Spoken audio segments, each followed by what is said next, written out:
Alright, what up YouTube? So I just wanted to give you a little quick rundown on this Audi S4 V8. This is technically my first car, literally my first car ever. Never had anything before, never worked on a car before, and I decided to get this from the auction, Copart to be exact, as a first car. Comment down below if you feel like I'm crazy for doing that as a first car, and then comment down below if you feel like, you know, it's worth the challenge. I thought it was worth the challenge, that's why I decided to pull the trigger on it. But the biggest issue that I have with this V8 is the mechatronic and clutch slippage, according to the OBD11 scanner. So that's a major issue right now. Between 1000 RPM and 2000 RPM, the car struggles a lot, and that's technically in automatic mode, but when I put it in manual mode, it's slightly better, but you can definitely tell that it's still struggling. So you have to literally baby it. You have to baby it between 1000 and 2000 RPM. And then I guess once it gets past the trouble points, going to the 3000 RPM area, it performs a lot better. But usually I get the code that pop up in the MMI system saying that the gearbox icon symbol, it pops up, basically boom, basically telling the car to like limit the power that is given the transmission from the engine. So I have a couple of different repair videos that I try to put together, but it's hard because I'm working off my phone. That's the only recording device I already have. So I'll be dropping some of those repair videos on my YouTube channel, Set the Tone channel, you get me? But yeah, quick rundown of some of the repairs that I did. I replaced the valve cover gasket, coil pack, coilovers, what else? The filter, the air filter here. I changed the oil, I changed the engine oil filter. I made a little custom cutout for more airflow on the original box.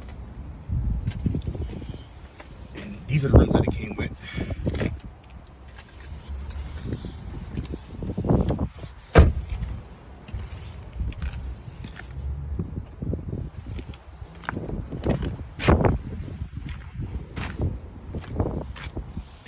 S4 emblem, come on now.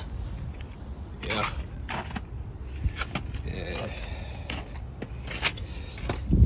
These are the rims that it came with, Nietzsche, not sure how you pronounce it. I also did a transmission fluid change all the filters, the gasket, and all that good stuff too. I actually ended up freaking breaking one of the damn transmission bolts. I didn't get to record that, but that would have been nice to record to show some of the bloopers. But it was my first time working on the car. I had a torque wrench, and I'm turning, and I feel like I don't hear no click or a little bump. I know some of the torque wrenches don't really click when it's like 9 to 10 Newton meters. So I didn't really feel anything or hear anything. So I kept going. The next thing you know, the damn bolt was off in the fucking torque wrench. And then I tried to drill it out and then re-tap it, but it was a long day. That was the same day that I was doing all of the fluid changes. So that was summer of 24. I think that was in like August. So it's been about 8 months since I had the car so far. I bought it in June of 24 for my birthday. And I have it up until now.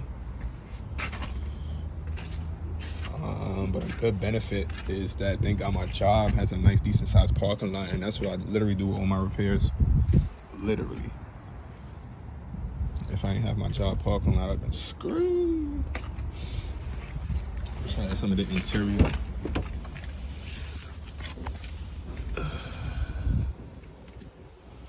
Don't mind that. A couple of stuff, you know.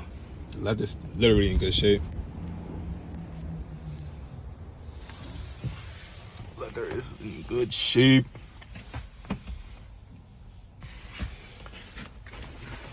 Over here, if you notice, let me get a little closer. You see the little dull mark here? So in the summertime, I had left the window cracked and it rained. And then I think later on that day or the previous day, it was super hot. So a puddle of water was laying here. The sun dried it out and basically created this effect here. But not too crazy. It has 108,000 miles on the dash.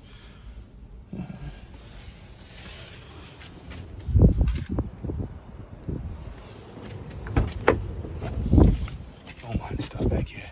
That is in really good shape. I love the fucking S4 emblem inside of the seat. Sexy.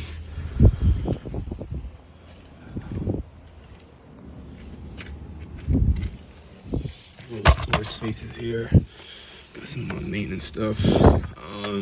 Some other things that I have to sort out is, I believe the subwoofer in the back is blown, so I gotta get that taken care of. Some of the wires that's underneath my driver's seat is cut. I gotta get that taken care of. And I guess the sensor from one of the seats is messed up because the airbag light goes off. And according to my research, it's like the I guess the feature that it measured the weight when the person sits down, and it's supposed to, you know, send the computer its measurements and all that good stuff. So I guess it can't read what's going on, so it gives off that light. Correct me if I'm wrong though, and please, if you know any good transmission shops, wiring shops that can help me out, that would be tremendous. That's the reason I'm shooting this video, really. Oh yeah, I forgot I have a sunroof too. Let's get it, baby. And it works. Literally a lot of the features on this car work. The power mirrors work and everything. Yeah. But yeah, I thought I was getting a good deal. That's why I pulled the trigger on it, because when I had ran the Carfax, everything kind of checked out really well. Besides the last, I guess you could say, couple years, according to the Carfax, I guess the dealer that had it, or the auction that had it, was trying to get the car registered, and they couldn't. So I learned the hard way why I couldn't. But yeah, my living area is Jersey, so I was able to get the car passed with emissions because it didn't throw a check engine light. I did the transmission reset, the ECU reset, all that good stuff from the forums and the online articles and the videos that I watch. I tried a little bit of everything to try to see if I could, you know, salvage the transmission. I only did one transmission fluid change so far. So I watched a video stating sometimes you got to do multiple transmission fluid changes to flush out all that gunk that's in the whip, you know, from, you know, somebody else's negligence on the maintenance. I also put the ECS tune-in transmission mount in there, the differential one as well too. I put those in, and I thought I tried to use that as an easy fix to see if that would help it out. It only helped it out slightly. So, like I said, it's my first time ever working on a car, first time even having a car. So this is a great learning experience. I even put new tires on this, so These are the Zenus FR510s.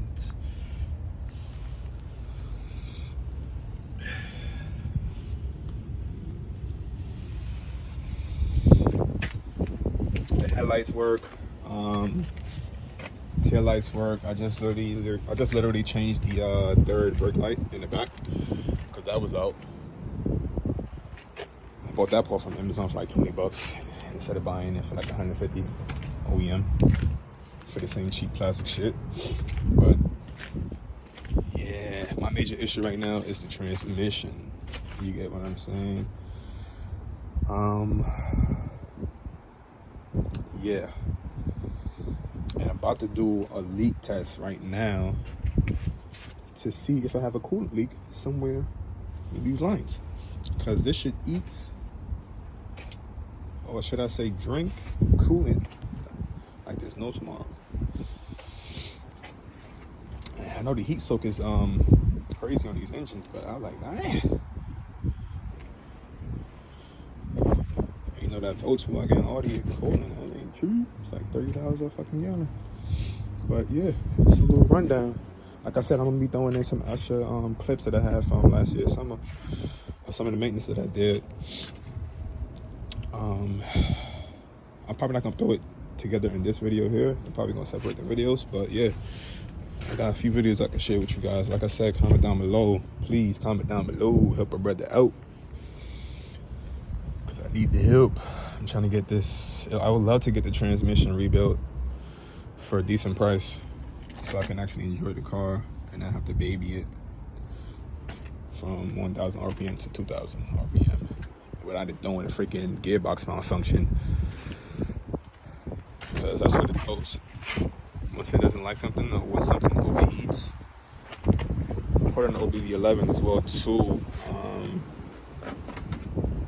the Charisma switches out. It says clutch 2 great, clutch 2 great, slip 2 great, and then it says the mechatronics in the car. It's gimmicky basically. But yeah, this is me right here. You know what I'm saying? This is me.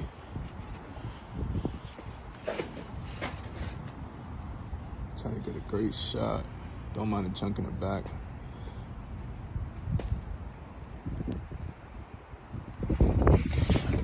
So this is my jobs parking lot. But they didn't have it nothing, you know.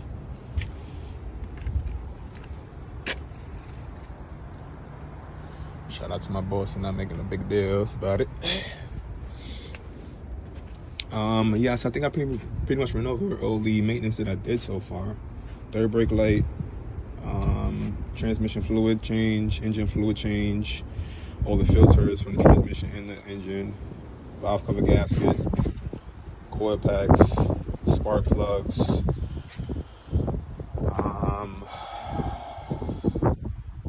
ECS tuners. I get most of my parts from ECS Tuning and FCP Europe, so those are the two companies that I use for all my repair parts and fluid purchases. So yeah, I'm about to test this, do the coolant leak test on this thing here, on this reservoir, and see if I got a leak. So stay tuned. Okay, so I bought this kit from Amazon. That's the reviews. The 28-piece coolant pressure tester and vacuum refill kit. I'll run this test real quick. I just took the cap off. Bring your ass over here. And I use number 9. Here it is. Right here.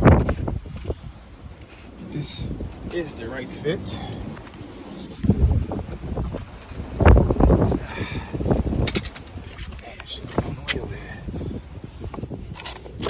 Breeze picking up.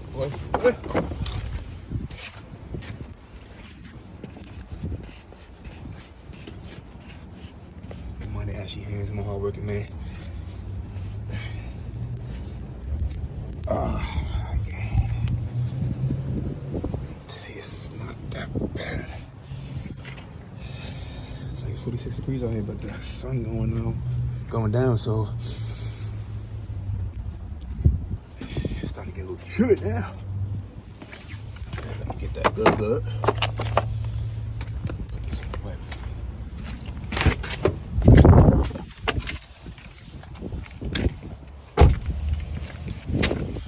Get that don't run away at all. So yeah, it's that chart right there. Pressurize it and then get that reading. So I'm gonna do that right quick because I need both my hands, and I'll get back to y'all.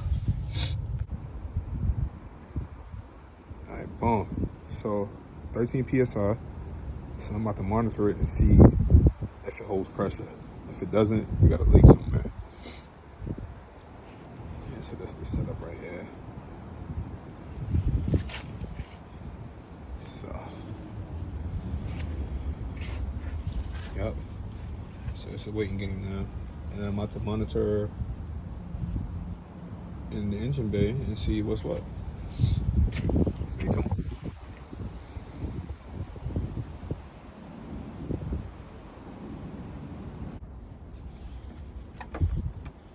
I bet. So it's been 15 minutes. And the gauge just moved slightly. When I first started, it was directly on it, on the 13 line. And now it's in the middle of 12 and 13. Comment down below if that's, and let me know if that's a slight leak or if that's normal. Appreciate it. Help a brother out. Sheesh.